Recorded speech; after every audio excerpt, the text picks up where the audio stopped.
Namaste. In today's session of Yoga Psychology, we will study the Cittabhumi theory, which is a very important theory in the Yoga Sutras, Patanjali Yoga Sutras, which tells us the 5 planes along which your mind can exist. So your mind can actually live or rest along 5 planes or bhumis. What are these planes? We usually don't have an idea of this, so we feel our normal state of mind, well, that's good enough. No, you are capable of so much more, and they are going to tell us this.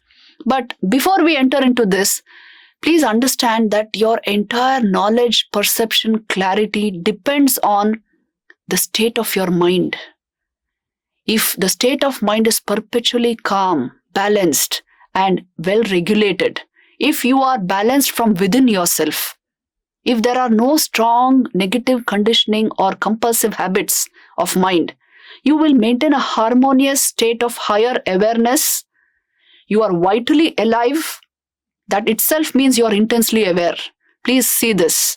You are vitally alive to the depths of your being, which means prana is functioning at a particular level. And so you will be naturally aware, deeply aware. So these states of mind are possible for us. And actually speaking, it is these states of mind where you are intensely aware and alive to the depths of your being, which will give you an understanding of this Cittabhumi theory, how true it is. Swami Vivekananda used to give a very beautiful example to show that your entire knowledge depends upon, finally it depends upon the clarity of your mind. If there are things dominating your mind, emotions dominating your mind, that much of deflection will occur in the knowledge. He used to give this famous example of a tree stump in a park. So the story goes like this. There was a park in which there was a huge tree. One day it was brought down and only the stump remained. And then what happened as a result? As a result, those who were new to the park, they all got confused because they thought that there should be trees everywhere. Now in the dark, in the twilight hour, especially in the evenings, they would see only a stump.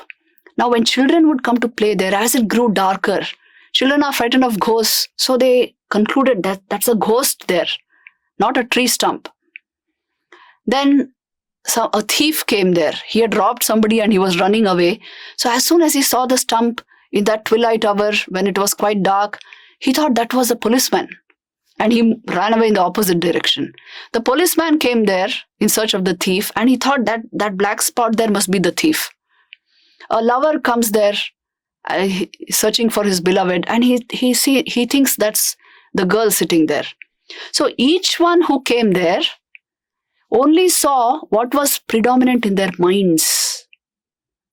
Now, we can draw a simple conclusion from this. Suppose a man comes there who has nothing on his head, perfectly clear, intensely aware, no strong thought form, he will see reality as it is. So when a yogi comes, he sees reality as it is in this very world, which each of us interprets so differently. Because the yogi has nothing on his mind. The more clear the mind, the better you will have knowledge of anything. So to illustrate this, the Yoga Sutras are giving us the different levels of mind you are capable of. You see, please watch this slide.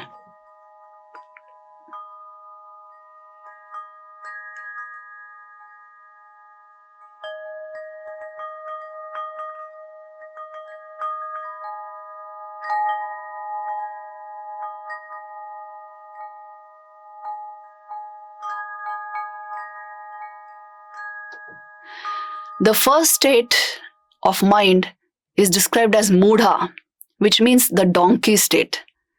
Like a donkey, it's a state of dullness, listlessness, where the mind is inert, it does not budge, does not move. And it's a state, maybe you feel it on Sunday mornings when you don't want to get up, don't want to budge. So this is a state of Mudha actually means dullness and stupidity. It's a state like that.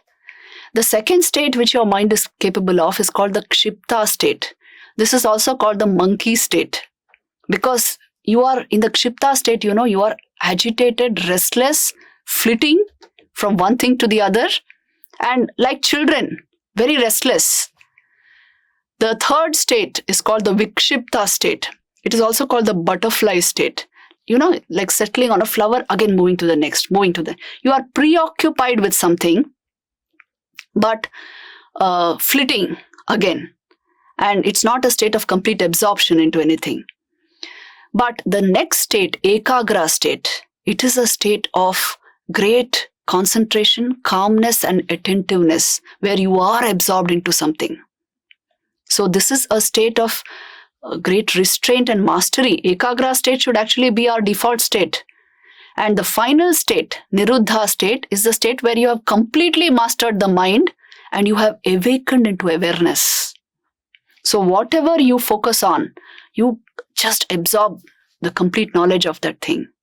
It is a state of complete mastery over the mind, where you have awakened the mind completely to its own reality. So you are capable of these 5 states. Now, it will depend on us and our gunas, or in which state we find ourselves throughout the day. But at least the ekagra state and the niruddha state must come into our life experience constantly, if not more, if not continuously, because they give you the actual taste of life. The rest of the time you are either a donkey, monkey, or butterfly, that's all. But human life attains fulfillment and real knowledge and absorption, completeness, what is called absolute inner satisfaction, only when it tastes of these states. And when the mind is in these states, it is absolutely clear, non-turbulent, non-turbid. As a result, it clearly sees what is at the bottom of the lake. It gets you self-knowledge. So it is in your own mind to attain the state which will take you into complete absorption into the self. If we can change the gunas of our mind, we will naturally come to this knowledge. A state of deep sattva is required in order to maintain the ekagra and niruddha states. So please make sure all the factors that are responsible for control of mind, mind management, higher happiness, all these are being spelled out in these talks. You must be able to catch it. Please remember, these are all synonymous with each other.